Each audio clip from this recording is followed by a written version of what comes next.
Hello friends, again welcome back on my YouTube channel Ranju Classes of English Literature. Friends, today I am going to discuss Robert Browning as a poet of dramatic monologue. ठीक है, आज हम इस Robert Browning को as a poet dramatic monologue के रूप में discuss करेंगे. तो चलिए फ्रेंड्स, ज़्यादा टाइम वेस्ट ना करते हुए शुरू करते हैं. और आप सभी से रिक्वेस्ट है कि आप 2 मंथ्स के अंदर मेरे 1000 सब्सक्राइबर्स करा दीजिए. अगर आपको अब मेरे हो जाते हैं 1000 सब्सक्राइबर्स तो मैं आपको इसी तरह ही रेगुलर वीडियोस, अपने हैंड रिटन नोट्स की वीडियोस डालती रहूँगी. तो चलिए फ्रेंड्स, ज़्यादा वीडियो लंबी ना हो जाए तो जल्दी से स्टार्ट करते हैं. Browning and the form of poetry known as dramatic monologue inevitably go together even though he did not invent it. He made the form especially his own. Browning had a dramatic bent of mind. Before attempting and succeeding so well at the dramatic monologue, he had tried his hand at a drama proper for the stage. His theatrical trials and however failed mainly because he was unable to present sustained physical action as a plot, a basic essential for drama. It is different matters with the dramatic monologue, a form which was suited Browning's genius for drama as well as psychological analysis. Browning was interested in the interior of man, his soul, and not so much in characters involved in external action. Wanted to lay bare the human mind and heart as such as he found his ideal medium in the form of dramatic monologue. The dramatic monologue is essentially a narrative spoken by single characters. It gains added effects and dimensions through the character's comments on his own story and circumstances in which he speaks. Ralph Ronald, ये critic हैं, क्या कहते हैं? Ralph Ronald observes, Browning by no means invented the dramatic monologue, but in the evolution of dramatic monologue, Browning's place in the history of English poetry is unparalleled because of the great number and variety of poems he wrote in this form, having the imitable stamp of poetic genius. Unquote. The reader can infer or judge the intelligence and honesty of the narrator and assesses the value of views expressed. Dramatic monologue can be understood better if dramatic monologue compared with soliloquy. ठीक है, हम dramatic monologue को तब अच्छे से समझ सकते हैं जब हम सलीलकवी के साथ ड्रामेटिक मोनोलॉग का कंपैरिजन करें. तो क्या होता है friends? Now the dramatic monologue is spoken by a single person. On the other hand, in soliloquy, a man talking to himself or a private debate. Thus, the dramatic monologue, unlike the soliloquy, implies the presence of some other character or characters listening and reacting. The Duke of Ferrara is obviously speaking to another character where he says, "That's my last duchess painted on the wall. Will it please you sit and look at her?" Unquote. यहाँ पे wall के बाद ये 3 dots हैं, इसको Ellipsis बोलते हैं friends. ठीक है, हमने पूरी लाइंस नहीं लिखी हैं. जब हम कोई भी पूरी लाइंस नहीं लिखते तो उसकी जगह पे हम एलिप्सिस का यूज़ करते हैं. इन अ soliloquy, the speaker delivers his own thoughts uninterrupted by the objections or the propositions of other person, as he wanted to expose the human mind and heart. So he found his ideal medium in the form of My Last Duchess, Rabbi Ben Ezra. ये poems के नाम हैं इनके. ठीक है, A Grammarian Funeral and Porphyria's Lover. In the poem My Last Duchess, Duke is a 16th century nobleman of Italy, is the speaker, and only silent listener is the emissary who has come to him to negotiate for his second marriage. A Grammarian's Funeral, a disciple of the grammarian, speaks to the other members of the funeral party. In all these poems, one can find a single speaker and he speaks in a dramatic situation. The poem My Last Duchess starts with a dramatic suddenness.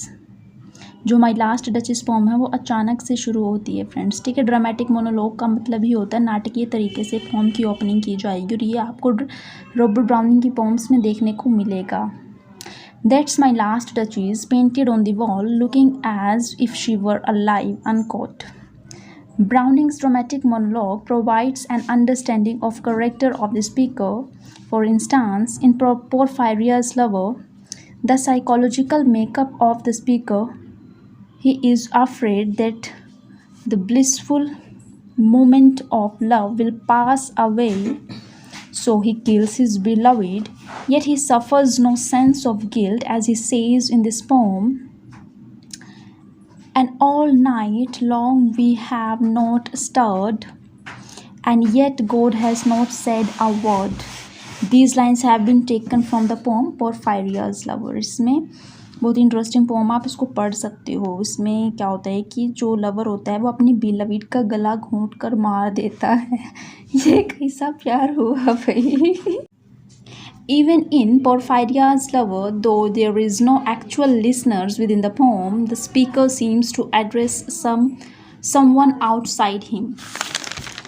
And then T.W. Young calls the dramatic monologue a comprehensive soliloquy, यानी कि T.W. Young ने dramatic monologue को comprehensive soliloquy कहा है, ठीक है।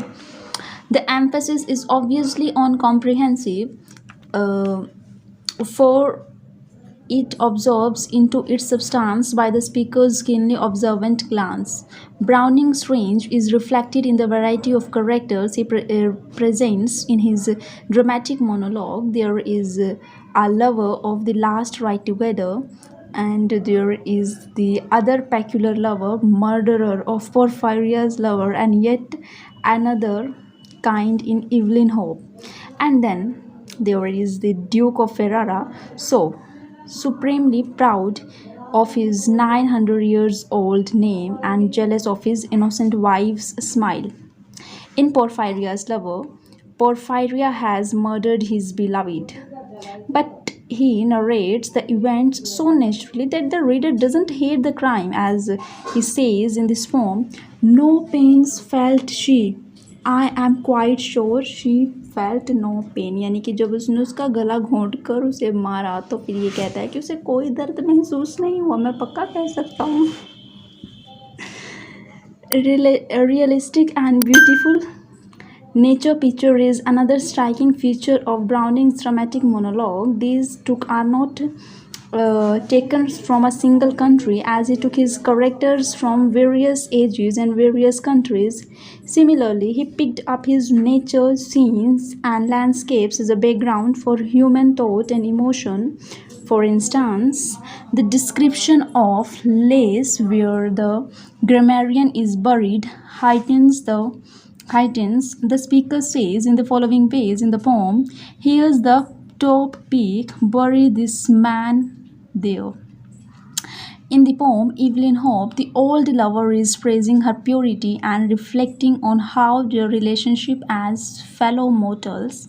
This poem is also dramatic monologue. He says, each was not to each, must I be told, we were fellow mortals, not beside. In another life, they might have seen partners or lovers.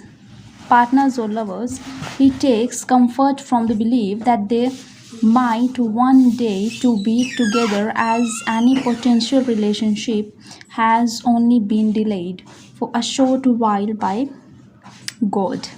Friends, आपने देखा कि मैंने यहाँ पे quotations को add किया हुआ है, तो आपने भी कोटेशंस को ऐड करना है एग्ज़ाम्स में, ठीक है। ये देखो यहाँ पे भी कोटेशन थी, बहुत जगह पे कोटेशन, कम से कम 4 लाइन की आपकी कोटेशन होनी चाहिए, ठीक है।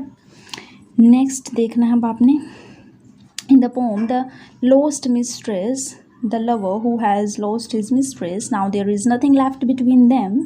In the first stanza of the poem, the rejected lover says, क्या कहता है, all's over then, the truth sound bitter, as one at first believes. Hark, it is the sparrow's good night twitter about your cottage eaves. In some of his later dramatic monologues, Browning restored to elaborate argumentation or case making.